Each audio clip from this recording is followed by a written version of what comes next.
ഇതുവരെ വീരസിംഹന്റെ സൈന്യം നേരിട്ടിട്ടുള്ളതെല്ലാം കരയുദ്ധങ്ങളാണ്.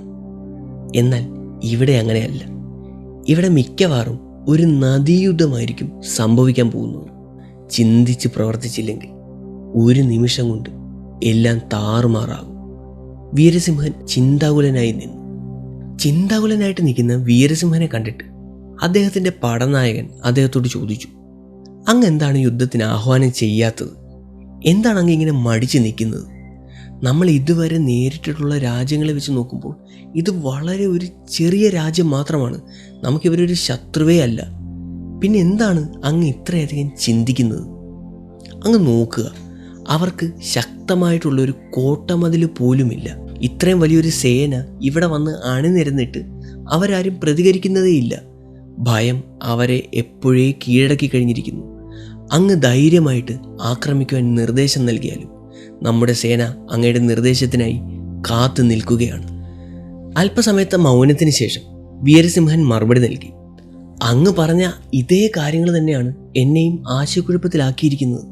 അങ്ങ് നോക്കുക, ഇത്രയും വലിയൊരു സേന യുദ്ധസന്നിഹിതരായി ഇവിടെ അണിനിരന്നിട്ട് അവരാരും ഒരു തരത്തിലും പ്രതികരിക്കുന്നതേയില്ല. ഭയമാണ് കാരണമെങ്കിൽ തീർച്ചയായിട്ടും അവർ ആരെയെങ്കിലും ഒരു സമാധാന സന്ധിക്കായിട്ട് ഇങ്ങോട്ടേക്ക് പറഞ്ഞയച്ചേനെ. എന്നാൽ അവരത് ചെയ്തിട്ടില്ല. അപ്പോൾ അവരുടെ ഈ മൗനത്തിന് കാരണം അവരെന്തിലോ അടിയുറച്ച് വിശ്വസിക്കുന്നു എന്നതാണ്. നമുക്കവരെ തോൽപ്പിക്കാനാവില്ല എന്ന പൂർണ്ണ വിശ്വാസം അവർക്കുണ്ടാവണം. അതാണ് അവരാരും നമ്മുടെ ഈ സേനയെ കണ്ട് ഭയക്കാത്തതും നമ്മോട് പ്രതികരിക്കാത്തതും. അങ്ങ് നോക്കുക, അതിശക്തമായി ഒഴുകുന്ന ഭാമിനി നദിയുടെ നടുവിലാണ് ഈ ദ്വീപ് നിലകൊള്ളുന്നത്. അതും 150ഓളം അടി ഉയരത്തിൽ നിലകൊള്ളുന്ന കിഴുക്കാൻ തൂക്കായ പാറക്കെട്ടുകൾക്ക് മുകളിൽ. ഭൂമിശാസ്ത്രപരമായിട്ടുള്ള ഇത്രയും സവിശേഷതകൾക്ക് മുകളിൽ ഏത് കോട്ടമതിലിനാണ് സംരക്ഷണം നൽകാൻ കഴിയുന്നത്? ഒരുപക്ഷെ ഇത് തന്നെ ആയിരിക്കണം അവരുടെ മനോബലവും.